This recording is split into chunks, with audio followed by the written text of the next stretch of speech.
नमस्कार बंधुगण आज के आपनादेरके आमी एकटा नतून रेसिपि माने आमार चैनेले नतून आपनारा हयतो सबाई जानेन आमार चैनेले आमी आजके प्रथम करछि। आमी एमनि घरे बानिये खेयेछि। एई रेसिपिटा हच्छे आमार मेयेर। एई कृतित्वटा आमार नय, आमार मेये दिल्लीते थाके गिয়েছিলাম তখন ও আমাকে বানিয়ে খাইয়েছিল, আমার ভীষণ ভালো লেগেছিল। হ্যাঁ, আমি এটা করতাম অন্যরকম ভাবে, কিন্তু ও একটু অন্যরকম ভাবে করেছে। সেই অন্যরকম ভাবটাই আমি দেখাবো আপনাদেরকে, দেখতে থাকুন। হ্যাঁ, এইবার হলো বলছি, এই যে কাঁচকলা নিয়েছি। হ্যাঁ, এই যে কাঁচকলাটা আর একটা আলু প্রেসারে সেদ্ধ করে নিয়েছি। কাঁচকলার খোসাটাও একটা বাটা হয়ে যায়, কালো জিরে শুকনো লঙ্কা টঙ্কা দিয়ে বাটা হয়ে যায়। হ্যাঁ, তা আপনাদেরকে আমি দুটো রেসিপি দেখাবার চেষ্টা করব, কিন্তু আগে পরে, কারণ দুটো একসঙ্গে হয় না, অসুবিধা হয়ে যায়। আগে আমি কোপ্তা, এটা হলো কাঁচকলার কোপ্তা। হ্যাঁ, উইথ ডিম। হ্যাঁ, ডিম একটু ফেটিয়ে দেবো, মানে কাঁচকলার কোপ্তা করে আপনাদেরকে আমি দেখাচ্ছি। এই যে আমি কাঁচকলার খোসাটা ছুলে রেখে দিচ্ছি।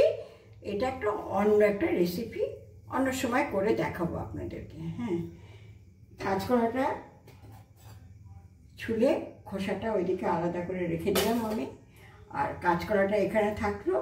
আর আলুটাও ছুলে নেব। আলুটা ছুলে নিয়ে ওইটাকে সব একসঙ্গে চটকাবো আমি। এখানে আছে দুটো কাঁচকলা আর হলো একটা আলু। এরকম সাইজের একটা আলু সেদ্ধ করা। এর মধ্যে আমি এই ডিমটা দিয়ে, এটা তো ম্যাশড করে নিয়েছি, এর মধ্যে হলো ডিম দেব। আমি আগে যখন করতাম ডিম দিতাম না, কিন্তু আমার মেয়ে ডিম দেয় বলে না, টেস্টটা অনেক সুন্দর হয়। সেই জন্য আমি একটা ডিম ফাটিয়ে দেবো এর মধ্যে।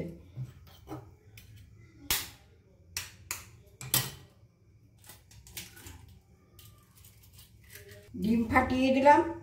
আর আপনি বেসন দিতে পারেন, আমার চালের গুঁড়োটাই আমার বেশি পছন্দ, তাই জন্য আমি 2 টেবিল স্পুন চালের গুঁড়ো দিয়ে দিলাম। হ্যাঁ, 2 টেবিল স্পুন আমি চালের গুঁড়ো দিয়ে দিলাম। আর আপনার চালের গুঁড়ো না থাকলে আপনি বেসন দিয়ে দেবেন, 2 টেবিল স্পুন বা 2.5 টেবিল স্পুন, সেটা নিজে বুঝে দেবেন। এর মধ্যে একটু আদা গ্রেট করে দেবো, কাঁচা লঙ্কাও গ্রেট করে দেবো টেস্টটা ভালো আসার জন্য। হ্যাঁ, আর একটা কাঁচা লঙ্কা আমি গ্রেট করে দেবো।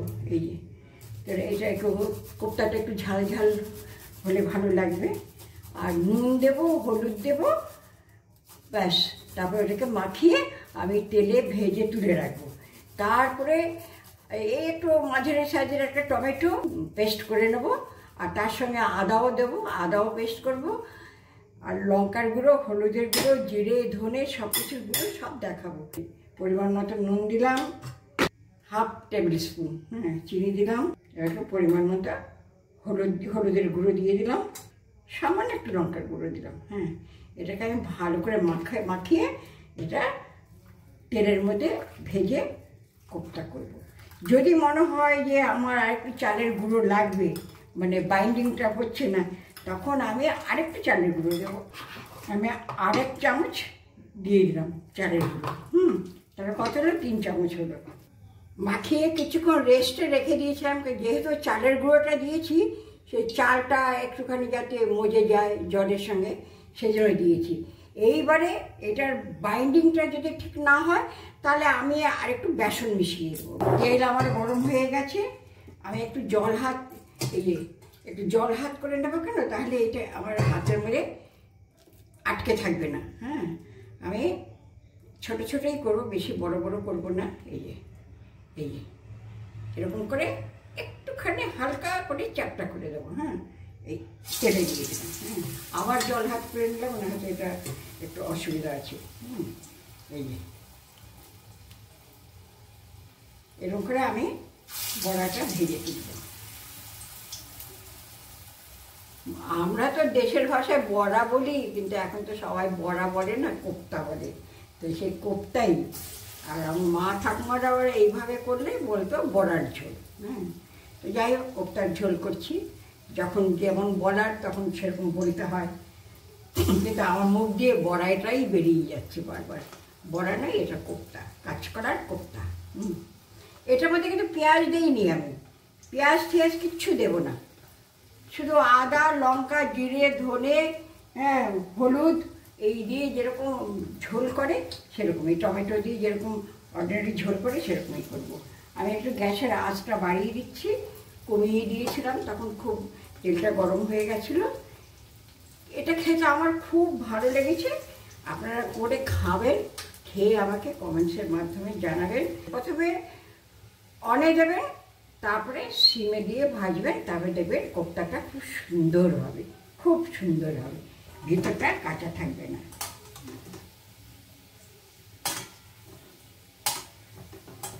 এই যে ভাজা হয়ে গেছে, এবার আমি একটা একটা করে তুলে দিচ্ছি।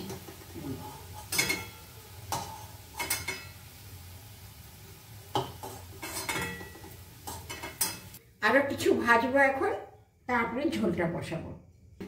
এই দেখুন সব কটা কোপ্তা আমার ভাজা হয়ে গেল, ঘুরিয়ে ফিরিয়ে দেখালাম কি সুন্দর লাল লাল করে ভেজেছি। এইবারে আমি একটুখানি জিরে ফোড়ন দেব, যে হাফ টিস্পুন জিরের ফোড়ন দিলাম, একটা তেজপাতা দিলাম, আর হলো এই দুটো এলাচ একটু ফাটিয়ে, সবসময় এলাচ ফাটিয়ে দেবেন, কারণ নয়তো ফট করে ফুটে মুখে লেগে যেতে পারে। হ্যাঁ, আর একটু দারচিনি দিলাম, দিয়ে এটা ভাজা হয়ে গেল। এইবারে একটা আলু আমি কেটে রেখে দিয়েছিলাম, এই আলুটাকে একটুখানি কষানো। আলুটা কষানো হলো, এই যে হাফ টিস্পুন হলুদ, হাফ টিস্পুন জিরার গুঁড়ো, হাফ টিস্পুন হলো লঙ্কার গুঁড়ো, হাফ টিস্পুন হলো ধনের গুঁড়ো, জল দিয়ে গুলিয়ে রাখবো। জল দিয়ে গুলিয়ে রাখবো। আর এখানে এই একটা মাঝারি সাইজের একটা টমেটো আমি বেটে রেখে দিয়েছি। এবার আলুটা ভাজা হয়ে গেছে আমার, আলু ভাজা হয়ে গেছে, এর মধ্যে আমি মশলাটা দিয়ে দেবো।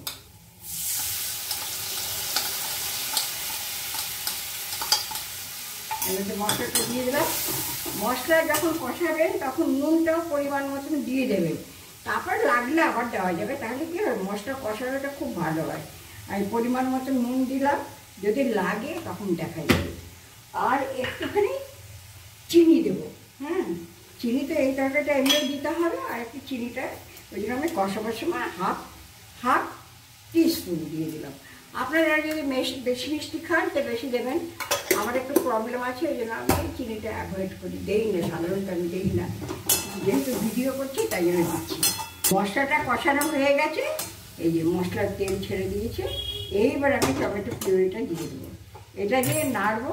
নাড়ার পরে এই যে মশলার বাটিতে যে জলটা, এই জলটা দিয়ে দেবো, পরিমাণ মতন জল দেবো। জল একটু বেশি দিতে হবে, কেননা কোপ্তা না ঝোল ভীষণ শোক করে দেয়। হ্যাঁ, আপনি যেই পরিমাণ ঝোল রাখবেন ভাববেন, তার চেয়ে বেশি পরিমাণ রাখবেন ভেবে তারপরে জলটা দেবেন। মোটামুটি আলু সিদ্ধ হয়ে গেলে নামিয়ে দেবো। এর মধ্যে আমি একটু পরে একটু ঘি দেবো, নামাবার আগে ঘি দেবো, আর ভাজা মশলার গুঁড়ো দেবো। আমার কাছে ধনে পাতা আছে, ধনে পাতাটা দেবো না, যেহেতু ঘি গরম মশলা দিচ্ছি, ভাজা মশলার গুঁড়ো দিচ্ছি, সেই জন্য আমি আর ধনে পাতাটা দেবো না। দুটো কাঁচা লঙ্কা দেবো, কাঁচা লঙ্কা চিড়ে রেখেছি। কাঁচা লঙ্কা ধনে পাতা সব আমার বাগানের। আগে কাঁচকলা গাছও আমার ছিল, আমার বাড়িতে কাঁচকলা উনি খেতে চান না, তারপরে এত কলা কি করবো। নির্মলা ঠিক আছে আমার বাড়িতে নিয়ে লাগাই, হলে পরে তোমাকে দেবো। এই কাঁচকলাটা আমাকে নির্মলা দিয়েছে ওর কাছে। এই দেখুন মশলা কেমন কষানো হয়ে গেছে। মশলা কেমন কষানো হয়ে গেছে সেটা দেখিয়ে দিলাম। এইবারে এই যে মাটি ধোয়া জলটা তো দেবই, সাথে আরও জল দেবো, আর আলুটা সেদ্ধ হতে হবে। আলুটা সেদ্ধ হয়ে গেলে তারপর কোপ্তাটা দিয়ে দেবো। কোপ্তা বেশিক্ষণ ফোটাবো না, তাহলে আবার গলে যাবে।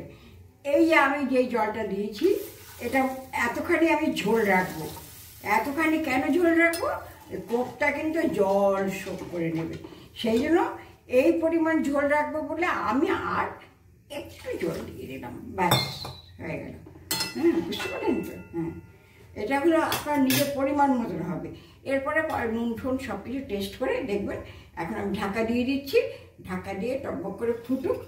যে একটা আলু তুলে দেখলাম, আলুটা সেদ্ধ হয়ে গেছে, প্রায় সেদ্ধ হয়ে গেছে।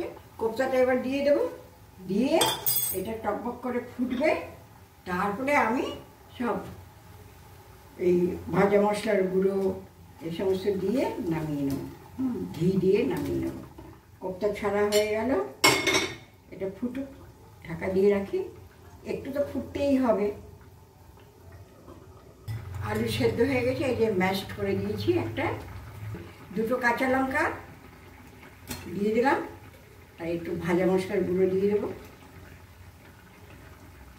এই ভাজা মশলার গুঁড়োটা আমার ঘরে বানানো, জিরে, ধনে, তেজপাতা, একটা শুকনো লঙ্কা, এমনি আমরা বলে কাঠখোলা, মানে এমনি কড়াইতে আর কি, শুকনো কড়াইতে ভেজে গুঁড়ো করে আমি রেখে দিই।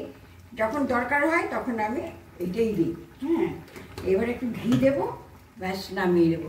যেহেতু ঘি গরম মশলা দিয়েছি ওই জন্য আমি আর ধনে পাতাটা দিচ্ছি না, এনেছিলাম কিন্তু দিলাম না। 1 চামচের মতো ঘি দিয়ে দিলাম, ব্যাস। এই কোপ্তার ঝোল, এটা ঠান্ডা হলে এই ঝোলটা এতটা থাকবে না, আরও কমে যাবে। আপনারা এরকম করে রান্না করে খেয়ে দেখবেন। আমার তো প্রথম মেয়ের ওখানে খেয়েছি, আমার ভীষণ ভীষণ ভালো লেগেছিল।